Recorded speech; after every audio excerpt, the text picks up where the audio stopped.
Hi everyone, so just in time for the Season 26 PTR, where I assume a lot of you guys might wanna jump in and go testing. I have made some planners for the new Barbarian Raekor set, and also I have the Invoker planner that I changed a little bit from Northwar's Max Roll Guide. And I just want to quickly highlight those two setups for you guys, because I guess those are gonna be quite interesting to see, so that you have a bit of an idea of what to go for. So let's start with the Barbarian, which is also the more complicated one, I guess. So here you can see the changes of what was done here with the Raekor set. In short, it is based on Boulder Toss, Ancient Spear now. So you throw a big rock and you try to stack up those Raekor charges by charging around with Furious Charge. And then usually around on the convention cycle, you will throw those big boulders, and the idea is everything will explode. So we'll see how exactly that will play out. But the thing is that Raekor doesn't have any toughness, so you have to play a quite defensive version if you want to make this work. So I have the Band of Might and Esoteric Alteration by default. And when you start out on the PTR, make sure you level Esoteric pretty quickly. I think on high Paragons, this is definitely an option that can be replaced. But for now, I don't really see that happening. So make sure you go tanky, or else you're gonna just get shredded. We combine this also with the Crimson here. So we have lots of extra damage reduction here. We combine this with the Crimson, so there's even extra damage reduction. And on top of this, there's Relentless passive. And Relentless gives you 2 times 50% damage reduction below 35% life, which actually very well synergizes with the new 4-piece bonus, where you're supposed to have low life.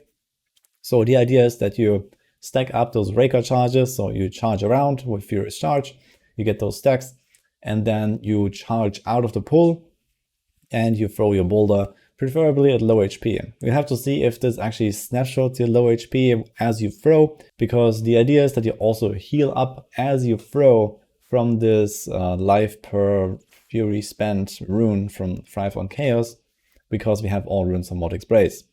So we'll have to see a little bit. Right now, I would simply assume that it works. So you can be low life as you are throwing your boulder. And even though you heal in the same moment, you still get the benefit. So this is the assumption. We have to see if that actually works.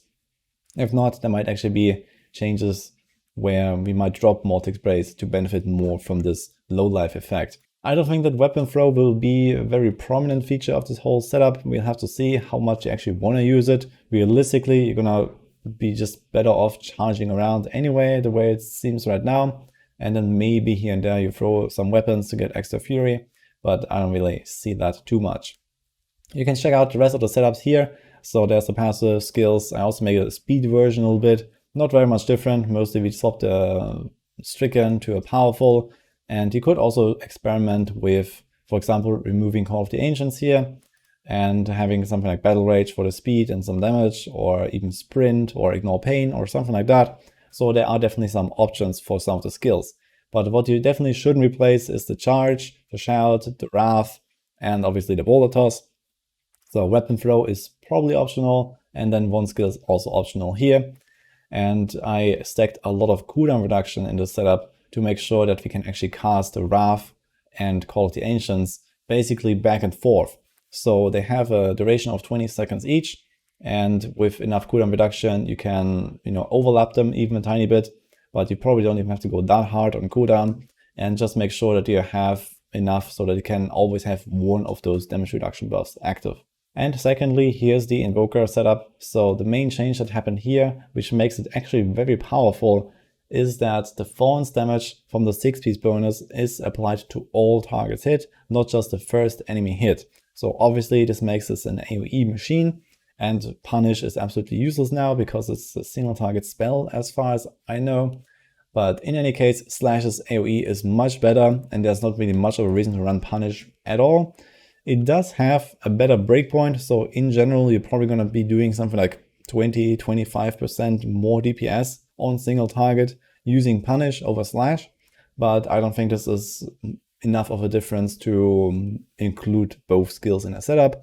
Maybe if you are a dedicated Rift Guarding killer, then Punish makes sense, but I also don't really see that. Anyway, so here are those setups. It's pretty straightforward. You have a lot of damage reduction buffs, You have Akarat's Champion, lots of cooldown. You stack Thorns. There's the Boyaski's ship, for example.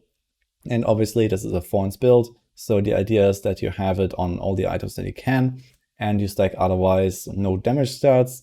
You just have attack speed, life per hit, cooldown, physical damage that works with Thorns, and this is pretty much it. So there's even an Aquila in there. Then you have the Crimson as well for damage reduction and cooldown, and you have some passives that synergize here, for example Fanaticism, very nice, Iron Maiden, 50% Thorns, very good. So in general, the setup is not really anything crazy to play. It used to be just run in, try to find yellow elites and left click them to death. But now we have actual AoE with the slash. So there's even a rune that gives it even more AoE. There's also one that gives it attack speed, but I believe the AoE will simply be better because you want to hit more targets. And there's even a belt, Omni Slash, where you can do slash in all directions. So I assume this is also going to be quite useful and probably the best option, which also means that you need to cast Bombardment manually, and you have to do it regularly to get the damage reduction buff from the 4-piece bonus. It lasts 20 seconds, so it does have quite a big window, so you can, just throw it once in a while and you're going to be fine. But I have two different setups here where we swap the belt to either cast Bombardment manually or automatically, and then you can have another skill. He's also a speed version, so this is kind of similar to the big ME version.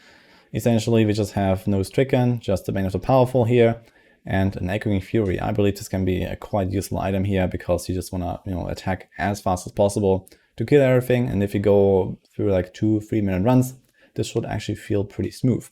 So I believe for farming, this new Invoker setup is actually going to be pretty solid. You just, run around, hack and slay. But I think for pushing, it's very one-dimensional, and I kind of hope for a change there to maybe even include both punish and slash into a same setup, so that you can kind of decide on going for more single target and going for more AoE damage. So let's see if there's going to be some changes. But those are the setups for now. On the other classes, nothing has really changed. So Monk got a nerf for Inner mostly, so the Fire Inner especially. But the builds are still functional as they were. I think Fire will still trump Water for pushing very slightly. For farming, probably not. But we have to pinpoint that exactly. It's still going to be a pretty good build. Water Ally is powerful as always. So that's going to still be one of the top tier setups. Wave of Light is untouched by this whole change.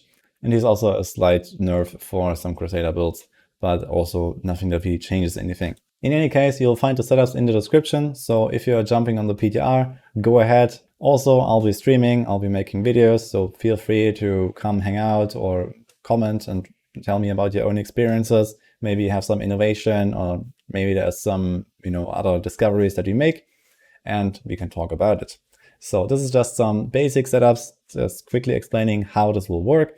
And obviously this is just the first draft, so to say, and there's gonna be some changes. So hope you like this, wish you good luck, wish you have a lot of fun on the PTR if you play it, and I'll see you guys next time.